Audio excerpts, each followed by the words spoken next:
બોટાદ શહેરમાં રખડતા પશુનો ત્રાસ સતત વધી રહ્યો છે અને જેના કારણે વાહન ચાલકો અને રાહદારીઓને ભારે હાલાકીનો સામનો કરવો પડી રહ્યો છે। શાક માર્કેટ, ટાવર રોડ સહિત પાળિયાદ રોડ અને હવેલી ચોક જેવા મુખ્ય માર્ગો ઉપર પશુઓ અડીંગો જમાવીને બેઠા હોય છે, જેથી કરીને ગંભીર અકસ્માતનો ભય લોકોને સેવાઈ રહ્યો છે।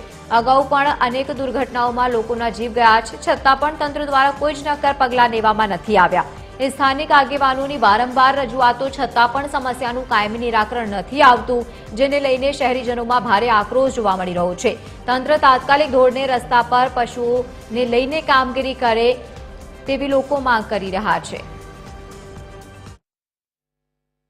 બોટાદના રોડને છે ને પાંદડા પોળ બનાવી દીધું છે।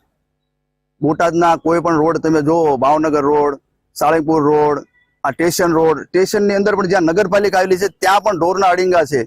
મેં સાહેબને આજે જ રજૂઆત કરી કે સાહેબ આ રીતના રોડ ઉપર, તમામ રોડ ઉપર ઢોર બેઠા છે, એમાં અકસ્માત પણ થઈ શકે, કોઈ લોકોનો જીવ પણ જઈ શકે અને ઢોરને પણ વાગી શકે, તો પછી તમે આ કાર્યવાહી કેમ કરતા નથી? અને આવા તો કોન્ટ્રાક્ટરો પણ અગાઉના દિવસોમાં આપેલા છે કે આ ઢોરને લેવાના કેટલો રૂપિયો અંદર ઉધારેલો છે, લાખો રૂપિયાનો કોન્ટ્રાક્ટના કામ કરેલા છે, તો આ ઢોર પાછા રોડ પર આવ્યા કેવી રીતે?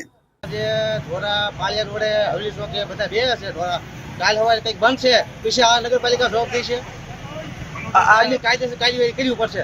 કોમર્સ થાય એવું છે સાહેબ, આપણે કાલ સવારે કંઈક બંધ છે તો પછી સરકાર નગરપાલિકા જવાબદારી છે, આની કાયદેસર કાર્યવાહી કરવી પડશે। આ ઢોરને આપણે પાંજરાપુરમાં જવા દેવો પડે। જાહેર બજારમાં અમુક જે માલિકીના જે માલ ઢોર છે એના દ્વારા જે બોટાદની બજારોમાં જે ચક્કાજામ કરે છે ને એના કારણે બોટાદ પોલીસને પણ એના ખામિયાજા ભોગવવા પડ્યા છે।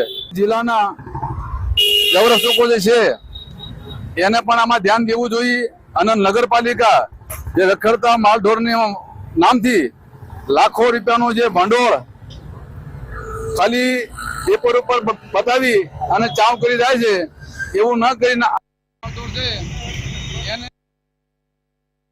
પાંજરાપોળમાં અને નગરપાલિકાના વિસ્તારની માલપા લઈ જાય, જેથી કરી અને બોટાદમાં આવતા જે વાહનો અને રાહદારીઓને તકલીફ ના પડે એવી આશા રાખી છે।